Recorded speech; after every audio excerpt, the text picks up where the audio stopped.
Mheshimiwa Dr.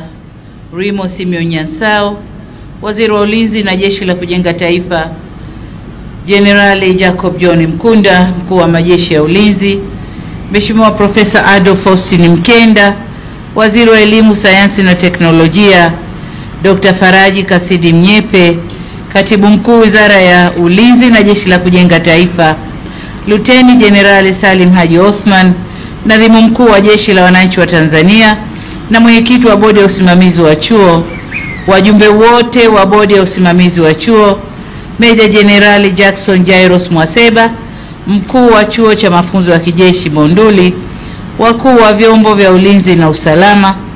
Awali ya yote, nachukua fursa hii kumshukuru Mwenyezi Mungu kwa kutuwezesha kuwa hapa leo na kufanikisha shughuli hii ya mahafali, na kupongeza Mkuu wa Majeshi ya Ulinzi Jenerali Jacob John Mkunda, timu yako na viongozi wengine wote wa Chuo cha Mafunzo ya Kijeshi Monduli.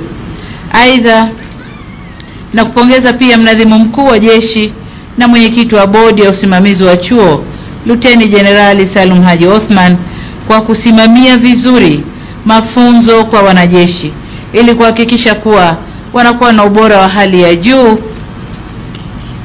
utakaowezesha kutekeleza majukumu yao kwa ufanisi. Mafunzo haya ni sehemu kwa jeshi letu na kwa taifa, ni muhimu kwa jeshi letu na kwa taifa letu kwa ujumla.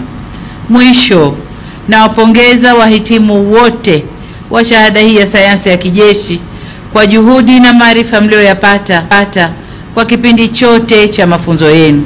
Hongereni sana. Jukumu langu hapa ni kuvunja mahafali haya, hivyo ninatamka kwamba mimi Samia Suluhu Hassan, Rais wa Jamhuri ya Muungano wa Tanzania na Amiri Jeshi Mkuu wa Jeshi la Wananchi wa Tanzania, kwa mamlaka nilionayo, navunja mahafali ya 6 ya shahada ya sayansi ya kijeshi ya Chuo cha Mafunzo ya Kijeshi hapa Monduli. Asanteni sana. Mungu ibariki Tanzania, Mungu ibariki Afrika.